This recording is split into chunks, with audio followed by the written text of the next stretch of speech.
Mi nombre es Manuel Sutherland, soy economista, director del Centro de Investigación e Información Obrera CIFO.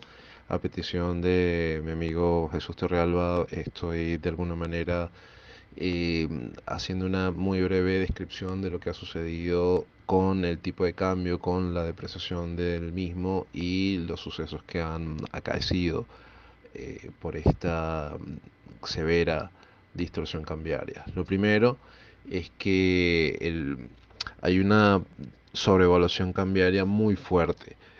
De muchas maneras se ha tratado de explicar que el tipo de cambio venezolano estaba muy sobrevaluado.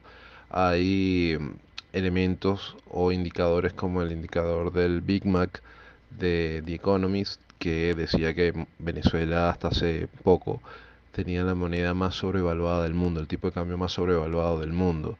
Es decir, había crecimiento en los niveles de precio, lo que llaman inflación, pero el tipo de cambio se retenía en 4 bolívares, 5 bolívares, porque el ejecutivo vendía divisas baratas. Eso, como se dijo hace meses, iba a crear un dique que se iba a romper tarde o temprano. Entonces esto no es más que un deslizamiento hacia lo que debería ser el tipo de cambio de equilibrio que refleje lo que ha perdido el bolívar como poder de compra, como fuerza adquisitiva en los últimos meses. El cálculo que nosotros estimamos es que hace varios meses ya el tipo de cambio cuando estaba en 4 bolívares probablemente debió estar en 25, 26 bolívares según las estimaciones que hicimos desde 2018 hasta hace algunos meses. Lo segundo es que el Banco Central ha venido disminuyendo la inyección monetaria hasta lo que sucedió hace poco. Hay una menor venta de petróleo, hay más dificultades por las sanciones para vender el petróleo, dificultades con los pagos y varias complicaciones que han hecho que haya menos fluidez de caja, ¿no? Y además que en la medida que el gobierno va emitiendo bolívares, va ofreciendo mayor poder de compra y los dólares se compran con mayor rapidez y mayor facilidad. Eso deriva en una caída de reservas del Banco Central, que había perdido alrededor de 300, 400 millones de dólares en reservas en los últimos meses, y eso complica muchísimo la situación de pago de la República. Otro asunto es que el gobierno aumentó en alrededor de 1.700% los paupérrimos salarios de la población obrera del sector público, fundamentalmente en el salario mínimo. Eso no estaba presupuestado el año pasado. El presupuesto que se había de alguna manera estimado era de 13 mil millones de dólares con salarios de 2, 3, 4, 5, 6, 8 dólares mensuales.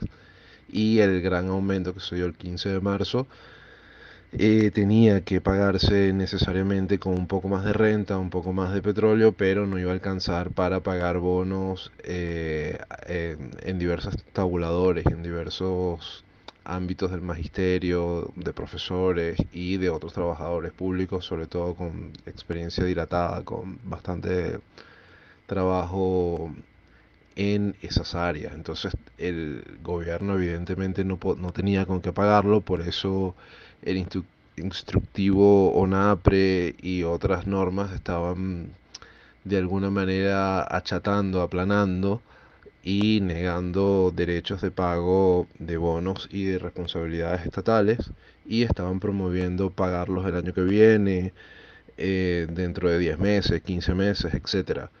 Eh, Eso se frenó por una manifestación o varias manifestaciones que se hicieron de manera muy exitosa, unas luchas muy valientes, muy sensatas, muy incluso conmovedoras, que le pusieron un freno a la pretensión de precarizar aún más el trabajo que tenía la política del Estado.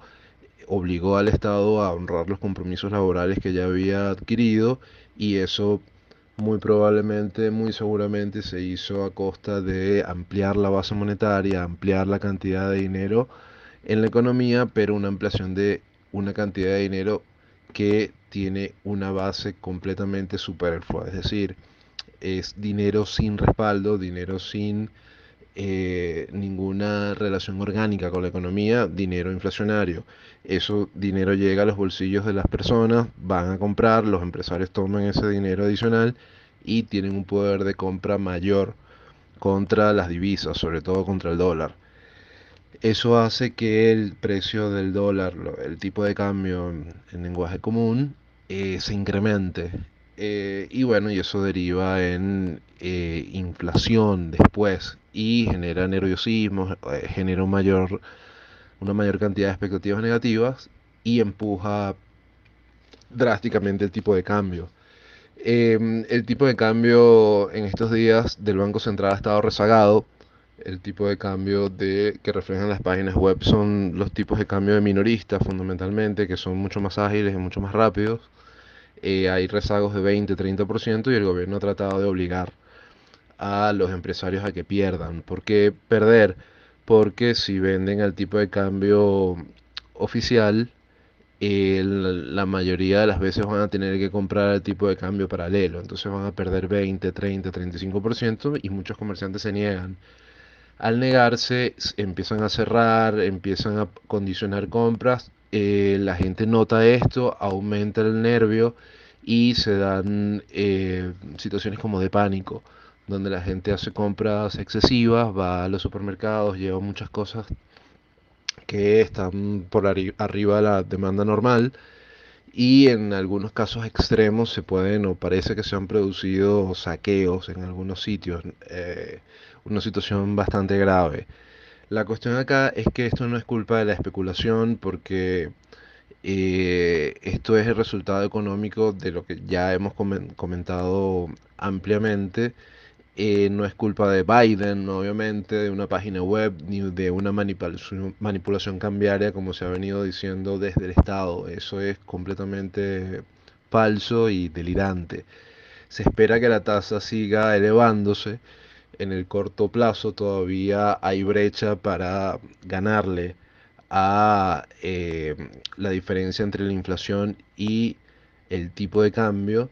Hay muy poca confianza en el signo monetario. Venezuela ha tenido hasta hace poco la tercera hiperinflación más larga en la historia, después de Nicaragua y Grecia, la tercera crisis quizás más profunda en la historia del capitalismo, después de Kuwait y Liberia. No hay publicación de datos tan importantes como el PIB y muchísima data industrial no existe, no aparece, no hay acceso al crédito, las tarjetas de crédito son un bolívar, 2 bolívares, que sería un séptimo de dólar, un octavo de dólar, y las privatizaciones se están dando en plena oscuridad, unas privatizaciones a la rusa, donde no hay subastas, no hay sobres cerrados y hay asignaciones a dedo que nadie conoce y son muy difíciles de rastrear. Entonces el probable crecimiento está haciendo aguas, hay una ola de inestabilidad cambiaria muy fuerte, eso genera mucha incertidumbre y desgraciadamente los salarios se han licuado desde el 15 de marzo, donde se aumentaron, han caído, si lo medimos al tipo de cambio oficial, en 45%, igual las pensiones, deteriorando gravemente la situación en Venezuela, una situación que lamentablemente políticos de oposición y de gobierno parecen darle la espalda, no parecen tener intenciones de trabajar, de sentarse, de reunirse, de ver cómo resolver esta situación, sino están pensando en cuestiones puramente electorales y proselitistas, que a mi juicio son extemporáneas. Sin un cambio completamente profundo, estructural en lo político y lo social, la situación de la clase obrera no va a mejorar consistentemente a pesar de que pueda haber crecimiento económico. Todo puede seguir siendo aumentos basados o desarrollados en plena ilusión monetaria y en mi opinión la clase obrera debe luchar, debe prepararse para una batalla muy ardua, muy cuesta arriba para luchar por su derecho a existir con un hálito de dignidad. Gracias.